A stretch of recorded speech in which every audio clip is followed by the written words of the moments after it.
Welcome back, everyone. Today's lineup is filled with some unforgettable court moments, featuring everything from a sovereign citizen to a smug know-it-all, and even a truly awful individual who hurt animals and finally faced justice. But before we get to all that, we begin with a so-called hippie who completely lost touch with reality, going so far as to attempt burning down his own mother's house. All right. Good morning to you. Are you Jacob Edwin Mullins? Yes. All right. Thank you. And Mr. Feigelson, if you would enter your appearance, please. Yes, Your Honor. Good afternoon, Assistant Public Defender Stephen Feigelson on behalf of Mr. Mullins, who's present by way of video conferencing this afternoon. All right. Thank you. Mr. Mullins, this is a felony complaint indicating on or about January 24th of 2025 at 216 East Thomas Street, Lansing, Ingham County, Michigan. Sir, count one alleges that you did willfully and maliciously burn, damage, or destroy by fire or explosive personal property with a value of $1,000 or more, but less than $20,000. That is contrary to law. It is a felony, carries a maximum penalty of 5 years and or $10,000 or 3 times the value of the property damaged or destroyed, whichever is greater. Do you understand the charge and the maximum penalty, Mr. Mullins? I understand your perspective of what occurred and outside Well, of that. hang on. Before you go too far, this is just what's written on the paper. You are presumed innocent. Let me finish, okay? And you'll understand why I'm saying this. You are presumed innocent. So we want to make sure that you don't say anything today that can be used against you. So when you get to talk with your attorney in private, that's when you're going to want to talk about what happened or didn't happen. I can only tell you what the charge is and the penalty is, and then you'll talk to your attorney and they will help you prepare a defense against the charge. Does that make sense? I'm 29 years old. I understand. Like, you know what I mean? I get it, bro. Did you really just call the judge bro?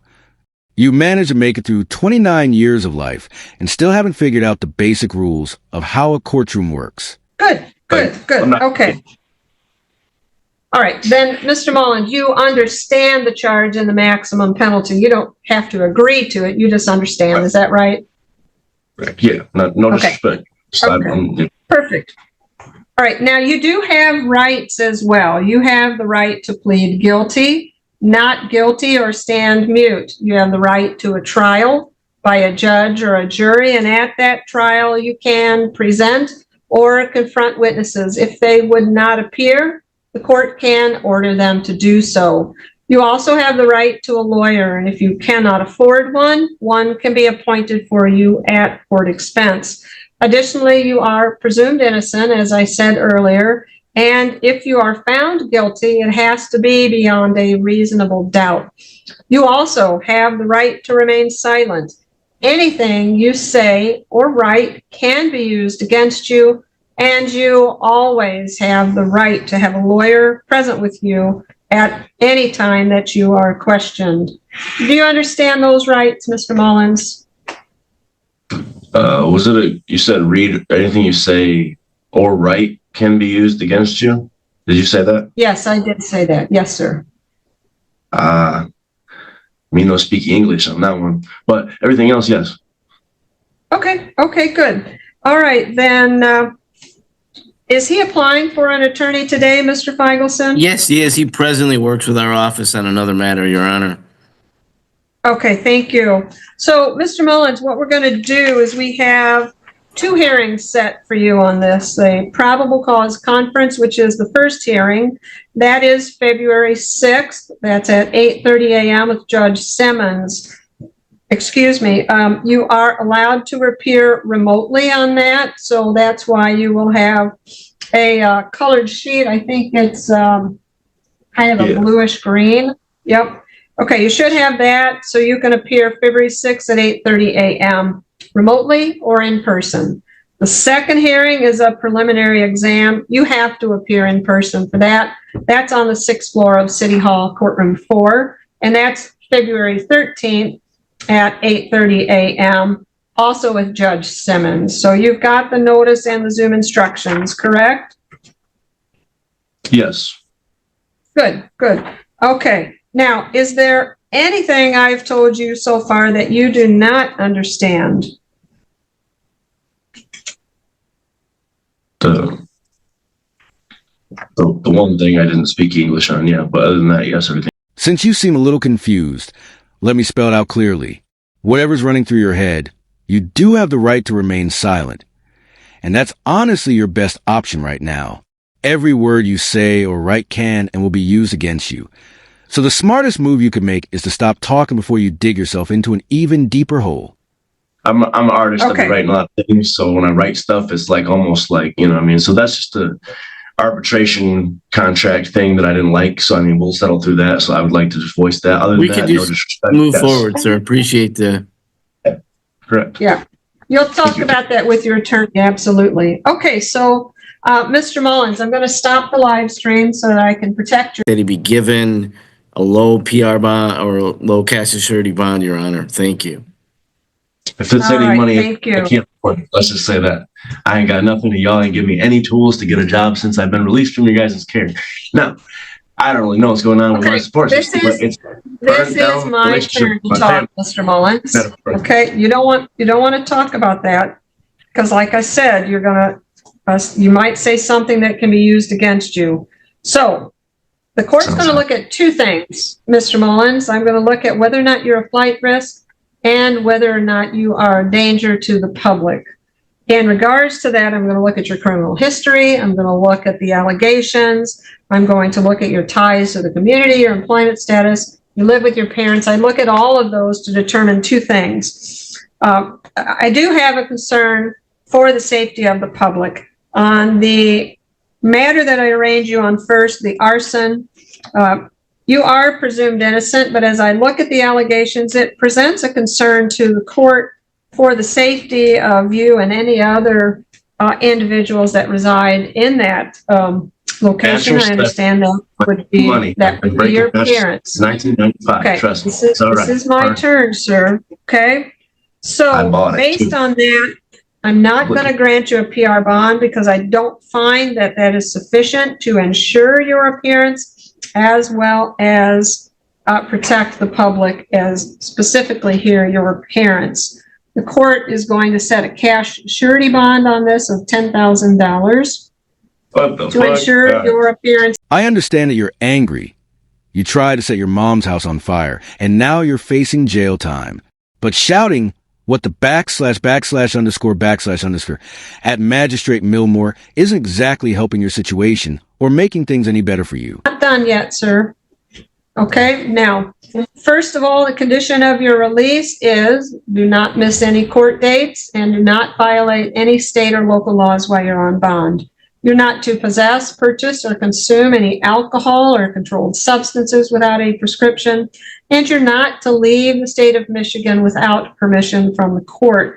You also are not allowed to possess or purchase any firearms, ammunition, or dangerous weapons, and you will have to report to pretrial services so that they can set up any pretrial supervision that may be necessary.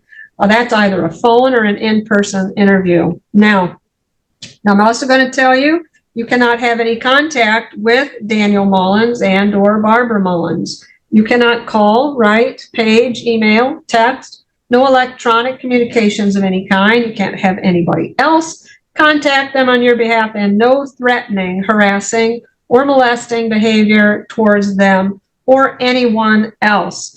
Additionally, you cannot go within 2,000 feet of where where they're located at any time, including work, home, or school. So what that means is if you have property there, someone can go and get your property and get it for you, but you cannot go there and you can't have any contact at all. Also, you're unable to give me an address at this point.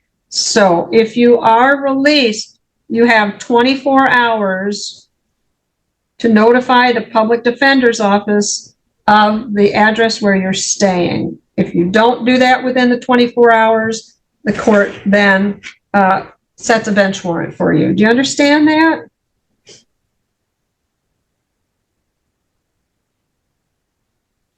Do you understand what I'm telling you, Mr. Mullins?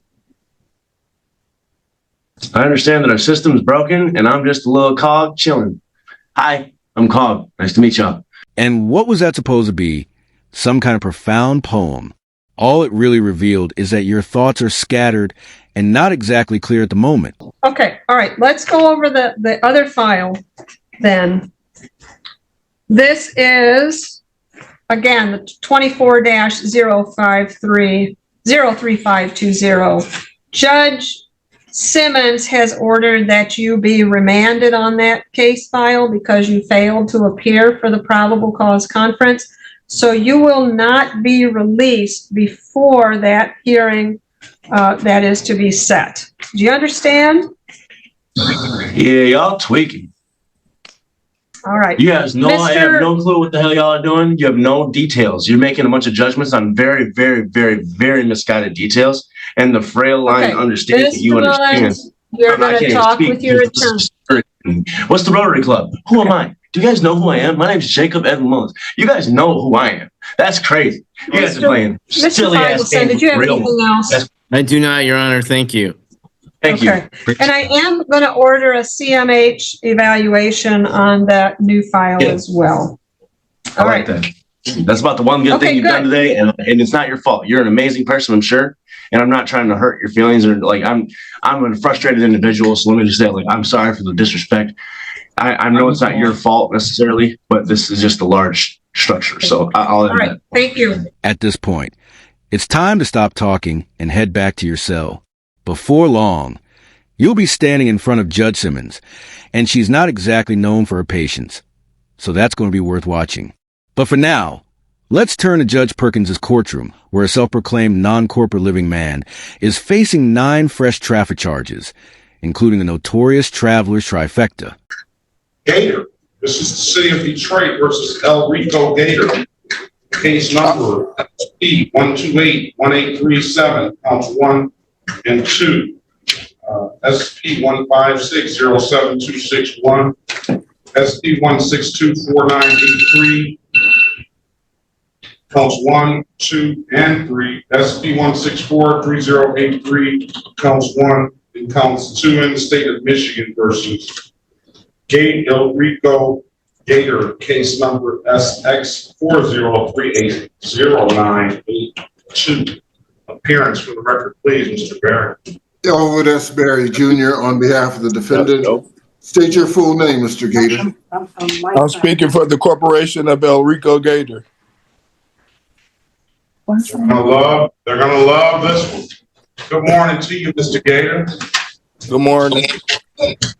All right, today is the date and time, so I kind of got to get an understanding of, we need Mr. El Rico Gator. We don't need the corporations of El Rico Gator. How do we find Mr. El Rico Gator?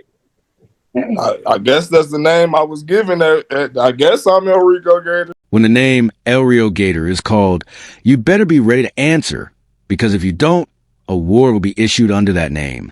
And let's be honest, your mother carried you for 9 months and gave you that name.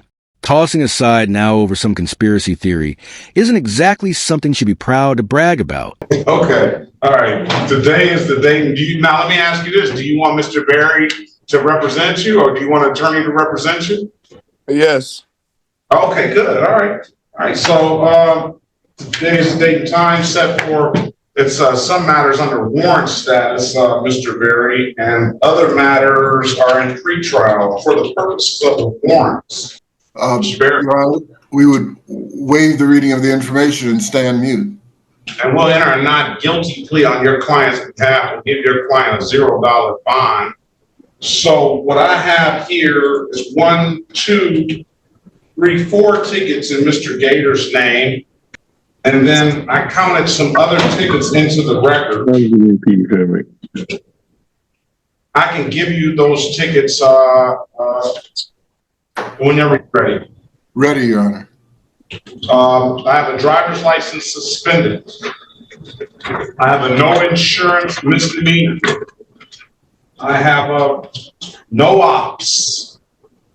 I have a failure to stop and an improper turn. So it should be 1, 2, 3, 4, 5, 6, 7, 8, 9 cases I called into the record. Yes, Your Honor. 2 of them are civil infractions that were in default. I have no problem setting these defaults aside. They were kind of a little bit back in October, but since I just said it, I don't have a problem setting an improper left turn and a failure to signal at a stop sign or whatever that is, if the city has no objection to hearing these. No objection, Your Honor. Give Mr. Gator an updated offer. I also see a no insurance, the insurance no proof 288. If Mr. Gator is interested in getting a valid driver's license, he probably want to pay that 288. At least get affordable clearances here at the 36th District Court. That's the only thing I can see affecting Mr. Gator's license. Mr. Gator, what I'm going to do is I'm going to put you in a breakout room with Mr. Berry. Have a conversation with him. Let us know what you want to do when you come out, okay? What happened to Enrico Gator? By now, it's probably close to lunchtime. So if you're still feeling hungry, maybe take a stroll down the paint aisle of Home Depot. Or better yet, why not ask your new friend, the prosecutor, for some advice? Maybe his corporation said he had a board meeting. He had a board meeting. All right, let's pass it. Right at that moment, the sovereign citizen dropped off the call, most likely because his internet cut out. While everyone waited for him to reconnect, Judge Perkins filled the silence by sharing a bizarre childhood memory that, for some reason, involved strip clubs and silver dollars. Dominique Sade Lewis. Mr. Berry, did you work it out? I'll say one thing though. The name Sade really stands out to me. Maybe I shouldn't say it, but I'm going to say it anyway. It goes all the way back when I was a kid, right? I love the singer, the band. Huh? You said what? Sade. My mom named me after the band. Yeah, Sade, the singer Sade, right. So my father used to own a topless bar. and he would be playing Sade for the girls or the women to be dancing. And my brother was like, dude, you can't be playing that music for them to be dancing on. That's some soul music. Huh? That's some soul music. That's what song, yeah, it is. And I guess that's why the topless bar didn't make it. He owned the Rouge Lounge. Back in Mr. Berry, you remember that, huh, Mr. Berry? Oh, boy. So I just laugh every time I think about that. But anyway. The thought of a young Judge Perkins tossing coins at dancers in broad daylight is quite the image. Anyway, once our sovereign citizen finally logged back in, the very first thing he did was gear up to fire his lawyer. All right, are we ready on someone, Mr. Gator? Let's go back on the record with Mr. Gator. Mr. Gator, I'm giving you an opportunity to speak to counsel. Counsel, what's your client want to do? We seek a bench trial date, Your Honor. Is that what you want to do, Mr. Gator? Yeah. March the 10th. Come back March the 10th at 9 a.m., all right? All right, I got one question, Your Honor. He not going to be representing me, is he? Because I don't want him to represent me. Well, listen, Mr. Gator, see, this is how it works. If you want to pick your attorney, you got to pay for your attorney. All right. That's fine. That's fine. That's fine. We got another attorney in here. We'll always have 2 attorneys in here on that date, though. All right? All right. Best of luck to you, sir. Have a very good rest of your day. You too. Now we come to our final case of the day. A man who entered the courtroom as a free man, but walked out wearing handcuffs. Okay, the court is on the record in several cases involving the defendant, Robert Corbin. Case number 25 CRB 21. Mr. Corbin pled not guilty to one count of assault, a first-degree misdemeanor. In that case, on January 17th, 2025, this case is set for a first pretrial conference. 25 CRB 9, Mr. Corbin pled not guilty to one count of cruelty to companion animals, also a first-degree misdemeanor on January 17th, 2025. 24 TRD 1, Mr. Corbin pled guilty to one count of no operator's license and not guilty to one count of expired plates, each of which are minor misdemeanor, and these cases are set, or this case is set for a pretrial conference and sentencing today. Those pleas were also entered on January 17th, 2025. There is a new case. The defendant was charged with and given a citation, an officer citation. And so this case, which is technically scheduled for tomorrow for an initial appearance hearing, we thought we would address this case today. In 25 CRB 23, Mr. Corbin was given a citation charging him with disorderly conduct, a minor misdemeanor. Mr. Corbin, did you receive a copy of that officer's citation, which was issued on January 18th, 2025? Mr. Corbin is present. He's accompanied by Attorney Philip Heasley. Also present is Law Director John Lewis. Mr. Heasley, your client has received a copy of the minor misdemeanor complaint of disorderly conduct. Does he wish to have his rights read, as well as a reading of the complaint? Mr. Corbin, on this new charge? You have that right, sir. Sure. You have a right to be informed of and to understand the nature and the elements of the charge filed against you. You also have a right to know the potential penalties that could be imposed. You are charged with one count of disorderly conduct, a minor misdemeanor. If convicted of this offense, you face a maximum $150 fine and court costs. Mr. Corbin, you have 3 plea options. You can either plead guilty, not guilty, or no contest to this charge. So with respect to this charge of disorderly conduct, in the new case, 25 CRB 23, how do you plead? Not guilty. Okay, the court will accept your not guilty plea. Bond is set in the amount of $1,000 personal recognizance. And I'll set this case for a pretrial conference.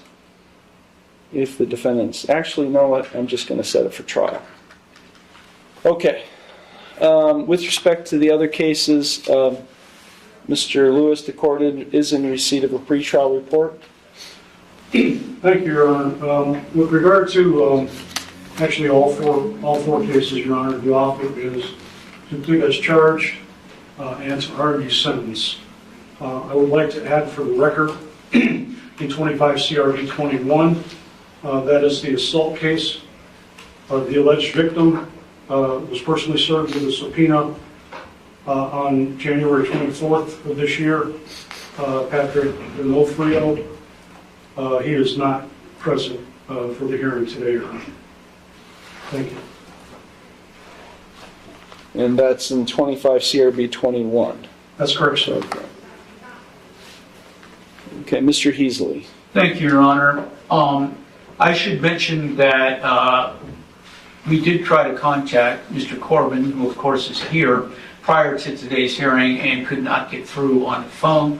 That when he encountered me today, he made it very clear that he wished other counsel, Your Honor.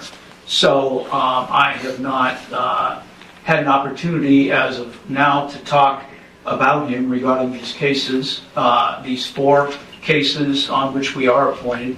He has expressed his desire for another attorney very clearly, Your Honor. And I thought I would note that for the record. He might not have seen it coming, but his lawyer certainly did. In fact, the attorney likely saved himself from a massive headache by stepping away from the case entirely. You ever represented him in the past? I was checking that. I know our office has, Your Honor. You did. Okay. Let me make something really clear to you, Mr. Corbin. Yes, sir. You see, I don't you don't get to pick and choose which public defender you have. Be quiet and listen. Just listen. You don't get to pick and choose which public defender. Nor do I get to pick and choose which attorney from the public defender's office comes to Conneaut Municipal Court.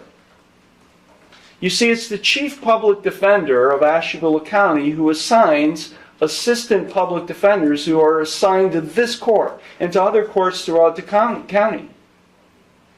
So you don't get to choose, nor do I get to choose which attorneys are here.